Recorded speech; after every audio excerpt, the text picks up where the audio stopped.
جب والد صاحب اور بھائیوں کا ایک ہی کاروبار ہے تو وہ ٹوٹل والد صاحب ہی کا ہے. اس خوش فہمی میں ہرگز نہ رہیں کہ وہ آپ کا بھی ہے.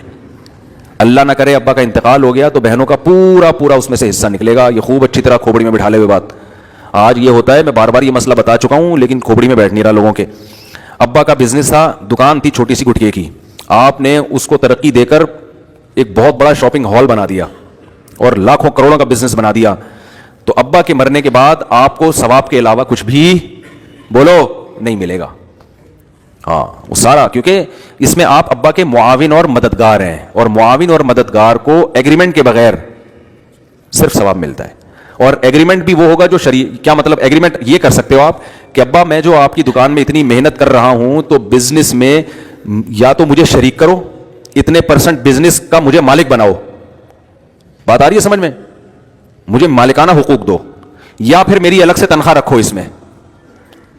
تو یہ دو کام آپ کو کرنے پڑیں گے, ورنہ ابا کے بعد یہ پورا پورا تقسیم ہوگا. تو آپ کو یہ نہیں ہوگا کہ میں نے اتنی محنت کی, یہ تو بیٹھ کے پیڑے کھاتا تھا, اس کو تو میں 3 دفعہ میرے پاس کیس آتے ہیں نا کہ ہم تو اس کو سمجھا رہے تھے, یہ تو کمبخت اٹھتا نہیں تھا ابا کی فیکٹری میں, آج تک یہ کیل بھی جا کے اس کمبخت نہیں ٹھوکی, اب وراثت لینے کھڑا ہوا ہے. وراثت تو میں کہتا ہوں وہ تو صحیح ہے, ابا کا بیٹا تو ہے نا, یہ جب بیٹا ہے تو وراثت تو ملے گی, چاہے کیل ٹھوکی ہو یا نہیں ٹھوکی ہو.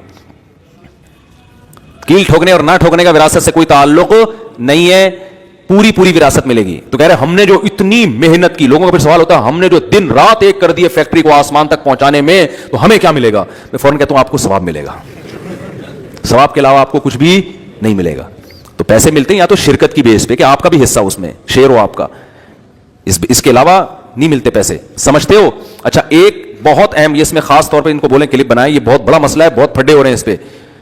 باپ بہت دفعہ یہ کرتا ہے, اس پہ لازمی کلپ والا کدھر بیٹھا ہوا ہے جہاں بھی ہے بہرحال, یہ بہت امپورٹنٹ کلپ ہے, اس کو بہت زیادہ پھیلانا ہے کیونکہ یہ بہت پھڈے ہو رہے ہیں گھروں کے اندر.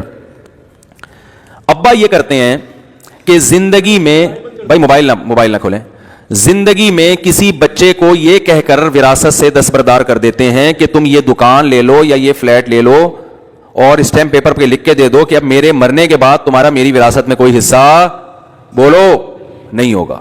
یہ دکان آج سے تمہاری ہوئی یا اتنے پیسے تمہارے ہوئے, یہ تمہیں ہینڈ اوور کیا میں نے, اور اب تمہارا میرے سے ایگریمنٹ اور دوسرے بھائیوں سے ایگریمنٹ ہے, سب کے سگنیچر ہو گئے کہ اب اس بھائی کا, کیونکہ ہم نے زندگی میں اس کو اس کا حصہ دے دیا ہے, اب مرنے کے بعد یہ حصہ لینے کا مجاز نہیں ہے. تو جب یہ کام ہو جاتا ہے, ابا کا انتقال ہو جاتا ہے, تو جب کسی بھی دارالفتہ سے فتویٰ لیا جاتا ہے تو فتوے میں لکھا ہوتا ہے اس کا بالکل اتنا ہی حصہ دوبارہ سے ہوگا جتنا دوسرے بھائیوں کا حصہ ہے.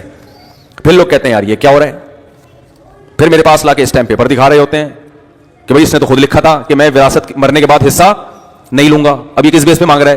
ہم کہتے ہیں اس کا پورا پورا حق ہے مانگنے کا.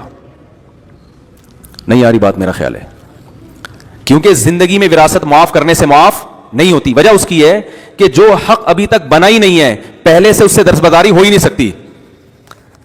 اس کی مثال ایسے ہے, آپ لیاری سے آتے ہیں نا, ماشاءاللہ بیل قبول صاحب آئے تھے, وہ کوئی بیان رکھوا رہے تھے لیاری میں, میرے پاس نمبر مس ہو گیا ہے, رابطہ ہے آپ کا ان سے؟ ایسا نہ وہ فون کر رہے ہو, میں فون نہیں اٹھاتا نا, مجھے نون نمبر کا میں نمبر سیو کرنا, تو آپ ذرا رابطہ کریں, ٹھیک ہے؟ تو اچھا ہوا یاد, لیاری سے یاد آیا مجھے. تو کیا کہہ رہا تھا میں؟ ہاں وراثت کا بتا رہا تھا کہ نہیں, وراثت میں کیا بتا رہا تھا, پہلے سے اگر آپ نے حصہ الگ کر دیا. ہاں میں یہ مثال دے رہا تھا کہ یہ ان پر آیا تھا, میں اصل میں تو اس چکر میں آیا تھا کہ یہ لیاری سے آتے ہیں ماشاءاللہ.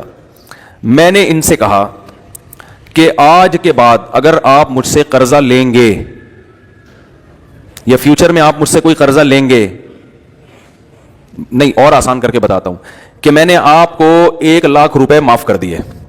یہ کہیں بھائی میں نے آپ سے 1 لاکھ لیے ہی نہیں تو معاف کیوں کیے, کچھ معاف کیسے کر دیے؟ میں کہتا ہوں ابھی لیے نہیں, لیکن ہو سکتا ہے کبھی لے لو, ہو سکتا ہے کبھی لے لو.